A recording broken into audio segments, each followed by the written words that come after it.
Istiqama Swahili TV, busati la elimu na hekima.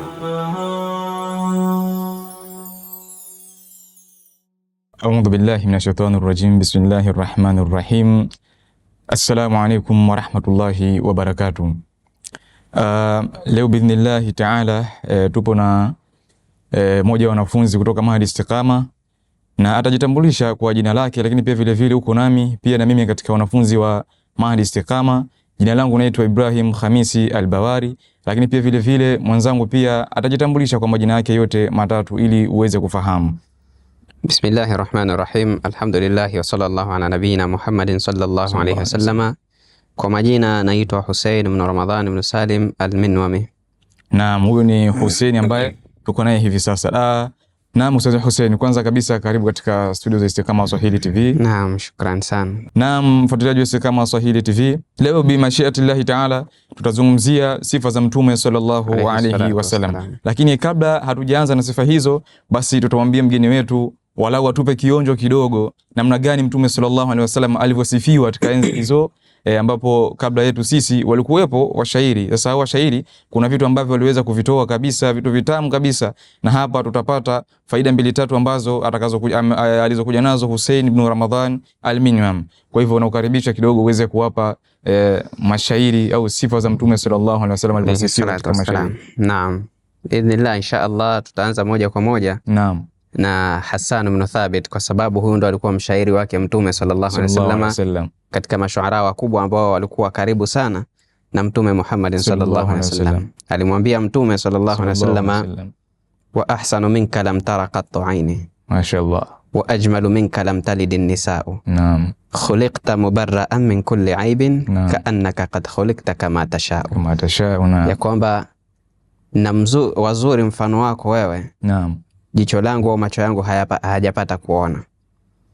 Na pia hivyo hivyo, wa ajmalu minka lam talid an-nisaa, na wazuri au mzuri kama mfano wako wewe Muhammad sallallahu alaihi wasallam hamna mwanamke alopata kumzaa. Subhanallah. Khuliqta mubarra'an min kulli aibin, uliumbwa ukiwekwa mbali sana na kila aina ya aibu. Kaannaka qad khuliqta kama tasha, kana kwamba umeumbwa kama unavyotaka wewe Muhammad sallallahu alaihi wasallam. Huo ni utangulizi mfupi ambao au tunaweza kusema ni usubu ambao aliutumia Hassan ibn Thabit. Moja kwa moja nataka ni tuulizane baadhi ya vitu ili huyu ambaye anafuatilia Istiqama Swahili TV aweze kufaidika. Naam. Moja kwa moja napenda tuanze na taarifa fupi kabisa, yani utangulizi, tupate kufahamu nini maana ya sifa. Aiwa. Tunaposema neno, na ndio kipindi chetu hichi kinachukua wasfa al-madaihu an-nabawiyya. Alhamdulillah, na vitu karibuni kabisa kuelekea katika mazazi ya Mtume, basi itakuwa ni vizuri zaidi inshallah. Naam. Tunaposema neno al-madaihu, neno kwanza madhu, naam, huwa inakuja kumaanisha ni kwamba wasfu li akhlaqi al-mamduh, ya kwamba ni kusifu zile tabia ambazo zinazodhihiri kwa yule mtu ambaye unayemsifia. Naam. Kwa hiyo na sisi ikiwa kama leo tunamzungumzia Mtume sallallahu alaihi wasallam, basi tunataka kuzungumzia zile sifa ambazo mashuara walikuwa wakizipeleka katika zile akhlaqi na tabia ambazo zilikuwa zinadhihiri kwa Mtume sallallahu alaihi wasallam. Kwa hiyo hapa, na ndio maana mmoja aliwahi kusema ya kwamba idha madaha almaddahu arbaba asrihim madahtu alladhi min nurihi alkaunu yabhaju wa in madahu layla wa lubna fa innani bimadhi alhabibi at-tayyib adh-dhikru alhaju. Naam, ya kwamba ikiwa kama wale ambao wanaosifia tabia za watu za viongozi wao, basi mimi leo nitasimama katika kumsifu yule ambaye kutokana na nuru yake ndo mwanga ulikuja kuenea katika ulimwengu. Subhanallah. Lakini hapa katika balagha ukiangalia hii inaitwa ni kinaya. Naam, anil mausuf, ya kwamba imetajwa sifa kafutwa yule ambaye anayesifika na hiyo sifa ambaye ni Mtume sallallahu alaihi wasallam. Na ndio maana unaposema mfano walladhi nafsi Muhammadin biyadi au walladhi nafsu Muhammadin biyadi, ya kwamba hapo unakuja kumkusudia ni Mwenyezi Mungu Allah subhanahu wa ta'ala, kwa ndo unakusudia hivyo kinaya anil mausuf. Alafu hapo akaendelea anasema ya kwamba wa imadahu Laila wa Lubna. Zamani kuna wale mashuara ambao walibobea sana katika kuwasifu wanawake naam, na kuwazungumzia, Lakini yeye kasema kwamba ikiwa kama wale walitangulia kumsifu Leila na Lubna, ambaye Leila alafu kulikuwa kuna Lubna ambaye ni mdogo wake Leila, walikuwa ni wanawake mashallah wazuri, sawa. Fa innani bimadhi alhabibi tayyib adh-dhikru alhaju, lakini mimi kwangu mimi ninapomsifu sasa mtume sallallahu alaihi wasallam, hapo ndo nakuja sasa kukuta hata ule utaji wangu unazidi kuwa juu. Naam, mashaallah, alhamdulillah. Hizo ni faida ambazo tunazipata kupitia kipindi hiki, kupitia munasaba huu au kupitia kipindi hiki cha madaihi nabii sallallahu alaihi wasallam. Lakini pamoja na yote taarifu hiyo uliyoitaja, nataka kufahamu mimi na yule ambaye anafuatilia vipindi mbalimbali ambavyo vinaendelea hapa Istiqama Swahili TV, ya kwamba sifa hizi za mtume sallallahu alaihi wasallam, yani mtume sifa hizi namna ya kusifu kulianza baada ya kuzaliwa kwa mtume au kabla kuzaliwa kwa mtume Muhammad sallallahu alaihi wasallam. Ama tukizungumzia kuanza kwa sifa, hili jambo lilikuwa toka zamani, hata kabla ya mtume sallallahu alaihi wasallam jambo hili lilikuwepo, kwa sababu mashuara wa kizamani waliutumia huu uslubu kwa kutafuta riziki pande fulani. Maana walikuwa wakitumia njia hii katika kuwasifu wale ambao ni wafalme, viongozi, maamiri, watu ambao wana nafasi kubwa katika kabaili zao, yani makabila yao. Waliamua kuwasifu kwa sababu ya kupata kitu ambacho kinaweza ikakidhi katika mahitaji yao ya kimaisha, kupata chochote kitu. Naam.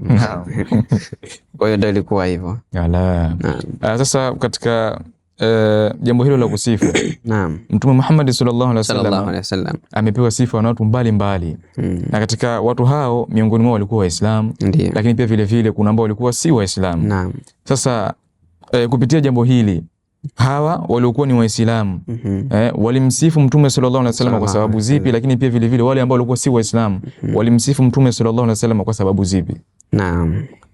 Tunapozungumzia kwanza sifa, naam, ya Mtume sallallahu alaihi wasallam kwa upande wa wale ambao walikuwa si Waislamu, kwanza kabla ya kuingia katika mada, kuna nukta muhimu ambayo nataka nikumbushie. Naam.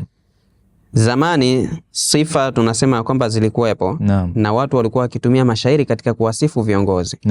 Na hapa ilikuwa ni kabla ya Mtume sallallahu alaihi wasallam akuja. Pamoja na kwamba watu hao walikuwa wanatafuta riziki ili wakidhi mahitaji yao ya kibinafsi. Alipokuja sasa kudhihiri Mtume sallallahu alaihi wasallam na watu habari ikaenea kwamba kuna kiumbe ambacho kimetumwa na Allah, au yupo mtu ambaye anatuambia na anatangaza ya kwamba yeye katumwa na Allah subhanahu wa ta'ala, ili mradi kuja kuleta sheria yake na dini yake. Mashuara wote hawa hawakuangalia tena masuala ya ya hela, sijui mali, sijui nini, vitu ambavyo vitakidhi mahitaji yao, bali wote walielekeza mashairi yao na macho yao kwa Mtume sallallahu alaihi wasallam. Wakiwepo wote kipindi hicho walikuwa bado hawajaslimu, hawajaingia katika Uislamu. Kwa hiyo baada yao kuangalia sasa, Mtume sallallahu alaihi wasallam akaanza kufikisha da'wa yake, wakapata bahati ya kuingia katika Uislamu baadhi ya mashuara. Kwa hiyo hawa ndo akaita ni mashuara ambao walikuwa Waislamu, na ndio ikaanza Sadrul Islami ambayo ilikuja katika kipindi ambapo Mtume sallallahu alaihi wasallam akadhihiri. Sawa? Kwa hiyo sasa hawa mashuara wakaanza kutunga mashairi ili kuja kumsifu Mtume sallallahu alaihi wasallam na kusifu Uislamu na kuponda ukafiri, ili mradi wale watu ambao wanaishi katika ukafiri wapate kujua nafasi ya Uislamu na nafasi ya Mtume sallallahu alaihi wasallam. Kwa hiyo pia wapo wengine ambao walikuwa si Waislamu, waliamua kutunga mashairi yao na kumsifu Mtume sallallahu alaihi wasallam. Mmoja wapo Al-A'sha, Maimun ibn Qais. Huyu hakubahatika kuwa katika Waislamu, lakini katika historia ya kiadab wanasema ya kwamba huu ndo mtu wa kwanza kuandika mashairi katika kumsifu Mtume sallallahu alaihi wasallam, kwa sababu kuna mashairi yake, na muda ukifika insha Allah tukija kumzungumzia tutaileta mashairi yake yote kamili kama alivyokuwa akimsifu Mtume sallallahu alaihi wasallam. Aliwahi kumwambia Mtume, nabiyun yara ma la tarawna wa dhikruhu, ya kwamba hapa Mtume anamsifu Mtume ya kwamba huyu ni Mtume ambaye anayaona yale ambao sisi hatujaona, na pia utaji wake ni mkubwa zaidi kwa binadamu. Naam.